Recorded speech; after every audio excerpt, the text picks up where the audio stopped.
Урматтуу туугандар, биз бүгүн тоо ташка мындай шамалдап келебиз деп, бул жерден бир жеңге жакшы өтөккө токтоп, апа менен өзүнчө жакшы сөз кылгым келди. Себеби бул үйгө келгенде бейтааныш деп эле дароо эле дасторкон жайып коюптур апабыз. Анан апа өзүңүздү тааныштыра кетсеңиз.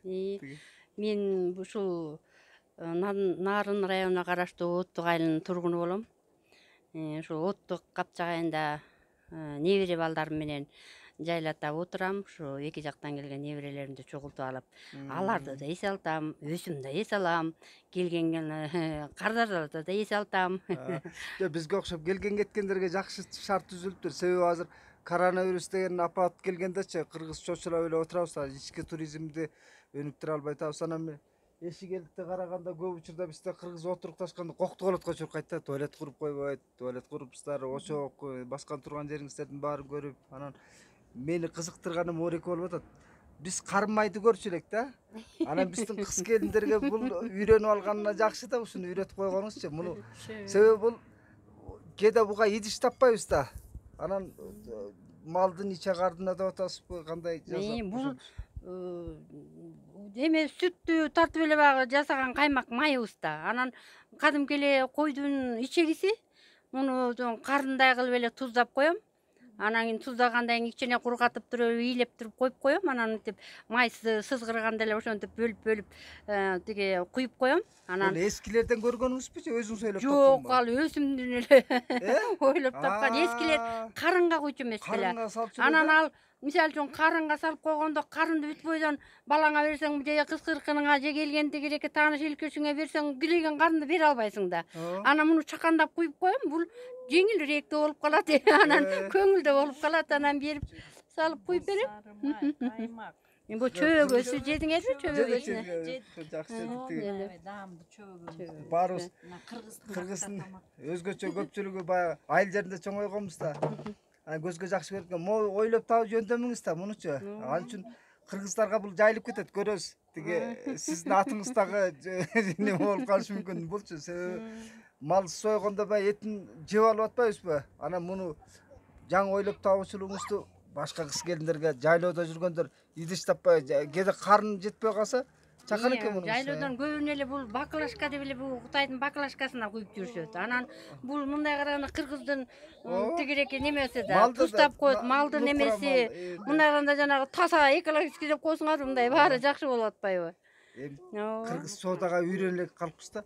Морекенин баасы канча айтыңыз? Мен муну баалап баланча деп сатып көрө элекмин. Кудай ака. Мунуңуз кемчилик. Муну таапсыз, мунун немесин да баасын да айтыңыз. Мен алып кетем. Баасын айта албайм каалайын. Анан өзү бул бир литрге чыкпаган май болсо, мисалы үчүн 1 литрдин мондай баклажкага куйгандарын угуп атам 400-450 деп сатым. Мындан былтырлары 300-250 деп сатчубуз. Быйыл 400 болуп кетти деп атат. Анан быйыл май сатып деле көрө элекмин. А бирок мен муну келген эле бала бакырама мындайга берип атам, анан сатып баасын айта элекмин экен. Анан калбеле анан айта элек бааны айтып анан баланча деп айта албайм. Мен босогон аттаганда сүйүнгөнүм бир неберебиз бул жерде китеп окуп жатыптыр да. Тияңызда карасак китептер турат да, полкадачы. Бул жакшы көрүнүш. Кыргыздын жайлоосунда, элет жеринде азыр китепти жайылтуу керек да. Могу неберелериңиз ушу жомок, бул жакшы тарбия да балагачы. Кургак тарбиялар эмес. Аны эми сырттагы чарбаңызды да көрөлү.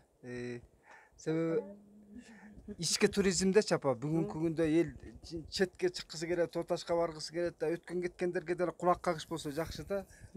Таза баскан турган жерде таза болуп келбей салса. Эрмек апаны. Жок, бул зоболоону көтөрүш керек да. Кыргыздын элеттик турмушундагы жашоо шарты ушинтип түзсө болот. Сырттагы тартып койгон кермеңиз, балдардын немелери жакты мага. Азыр тоо таштын фонунда тартабыз. Анан биз мекендештерди ушул ат башы нарын өрөөнүнө каттаганда ушака кайрылып мояктын карасыз жакшы өтөңүздөр сонун экен, шаардын эте. Могу очокту тарт. Очоктун Очокту. Бир тиги могу жерлерди жакшы колдонуп туруп болчу, жанагы керме кылып. Тиягы кермектер жакшы экен ары. Мына могу керменчи. Мойтуп тартып койгончу. Баскетбольный сет. Баскетболдун сеткасын ушундай тартып койгон. Жүрү. А тияка дагы баскетболдун эмесин да коюп тартып коюштур. Жайлы. Конокторго ойногонго. Коноктор ойнойт. Буту колду чоюп, ана могу казан аяк, могу тоонун фонун алсаң, карачы керемет. Көзгө салат. Конок үйүңүзгө. Мына апанын конок үйү. Сен кирчи биринчи. Жок апа, кире бериңиз. Буяңыз канча канат боз үй бул? 75. 75. 5 баш. Өзүңүздүн колуңуздан жасалганбы же сатып алынганбы? Негизи мунун башын өзүмдүн кайненем баштаптыр. Анан аягын өзүм чыгарып, ушул кыздар ошо көтөрүп, анан 89 эмес, 90-жылы көтөргөнбүз. Анан ошондон бери ооба жаңыртып улам муну деле караш керек экен боз үйнү. Анан карап, жаңыртып, улам тигинисин жасап, ошо кийисин ошо 2-3 жыл болду жаңыртканыма. Жабык баштарын, боушуларын дегенде улам жаңыртып. Жаан чачында мындай боз үй жүдөй түшүлөп антип бирок Жок, тышын тыштап койгом. Бул тышын менен экөөнүн ортосунда салапан бар. Болбосо азыр жыттанып кетет деп атпайбы? Жыттанганда да жаан таам кетет да. Быйыл нарын жергесинде жаанчыл болуп атыптыр. Олардын баары өзүңүздүн колуңуздан чыккандар, Келиндерим жасаган муну. Жакшы кайын экенсиз анда, жакшы мына. Биз Силер мындан 2-3 күн мурунураак келип калганда буларга өрмөк үйрөтүп, өрмөктү жаңы эле куруп бүтүшкөн да, неберелерге. Азыр деле эгер бирденкеңиз даяр болсо көргөзбөйсүзбү өрмөгүн? Ал боочулар жанагы немелерин баарын жыйнап салдык да. Бул немелер бар, соккон немелери турат. Ооба. Биз ошолорду көргөзсөз жанагы жок дегенде. Кылыч эмелерин баарын тең неме кылып.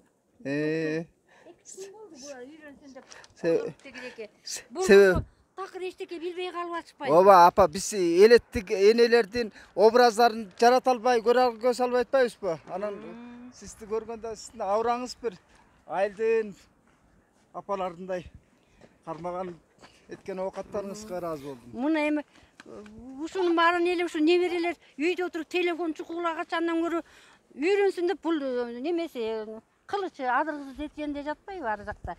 Бул кылыч. Бул кылычтары. 2-3 күн эле болду ал өрмөгүбүздү жыйып койгонубузга. Өрмөк. Соккондору бул согуп үйрөнсүн деп биринчи эми оюсун салдыртып берем, эми оюсун ою менен согуп башташат да. Моулар өзүң соккондор да, Бул кыздар сокту, ушуну үйрөнсүн деп жаңы соктурдум. Неберелерге. Эмки жайда сизге мен балдар менен үй бүлө менен келгидей экем. Муну кандай кылат? Муну ошо тартып алып кап, ошону жыйып салганда келип атпайсыңарбы? Эми 2-3 күндөн кайра курдурам, булар тегереки ою салып жанагы боз үйдүн ичиндегидейди сокконду үйрөнүшөт. Үйрөтөм. Муну устага жасатылган да, балдар эле жасап койгон эмелерди. Балдарыңыздар.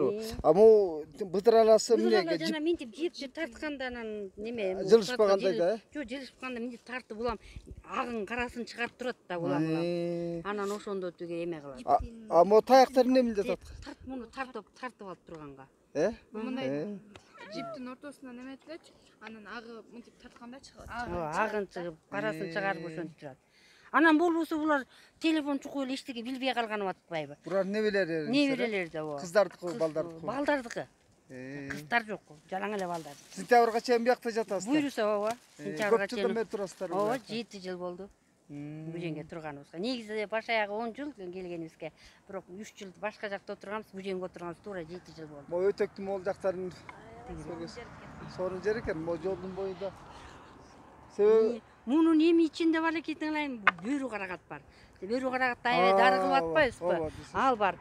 Могу жерде тигереке ит мурун бар. Беркинде карагат бар мунун ичинде, тоо карагат. Бүт бары бар. Анан күзүндө теришет, анан алып кетебиз, үйгө барып варенье жасат, компоттун согун айтпап эле кетиңер, жанагы дүкөндүн согун жасайсыңар, эгер буйруп бир эмесең иштеп бир кел. Айылга оттука, Эрмек апа деп, анан буйруса ошо тигереке бөрү каратын эмесин компотун ичесиң. Эрмек апа тиги бизде могу түштүк жергесине баргандачы, эс алууга бир отуруп чай ичкенге жакшы жерлер көп да. Ушу нарынга келгенде нарындык туугандарым таарынбасын, мага таарынышы мүмкүн да. Мындай чекең терде отуруп чай ичкен кафелер жок. Могу жол боюнда ушундай жакшы жайлар болгон менен бир теле ушундай жолго кое албай атабыз да. Ошолордон бири алдыңкы мындай көзгө басар жери сиздики экен да, ошон үчүн токтолуп сөз кылып атпаймынбы? Анан биз туугандарга да айтаар элем, ошо теңир толук туугандарыбызгачы, ушул могу жолдун жээгиндеги жайгашкан боз үйлөрдө ушундай тейлөө болсо мына тияка туалеттин каздырып коюш, бирок жер кыртыш менен кетет да эми ал деле. Жер кыртышы менен кетет го, ооба жер кыртышы менен кетет эми ошол суудан эме боюнча жана экологический экологдордун айтымынан тиги суудан 50 метр ыраагыраак салгыла деп айтат да туалетти. Анан ошого тууралап анан 50 метрден деле ыраак бояка жол жака жакын эме кылып салып коюшкан. Ошентсе да мындай эс алуучу жайлар өткөн кеткенге чай ичкин келет, суусунду ичкин келет, анан нарын өрөөнүнө келгенде азыраак да ушундай нерсечи. Анан момундай тейлөө маданиятын көргөзүп атканыңыздар жакшы. Ошол анда мал дөөлөтүн убайымын көрүңүздөр, дөөтүн берсин. Рахмат силерге да рахмат, ишиңерде ийгилик болсун. Малдын берекесин көрүңүздөр. Жакшы. Эриз келбек. сармайыңызды жанагыларды ошо баасын бычышалы дагы. Комузуңузду куюп бериңиз. Аны деген. Эми ары бери өткөн сайын оттуктун капчыгайы. Оттуктун капчыгайы. Эрмек апага келиңиздер.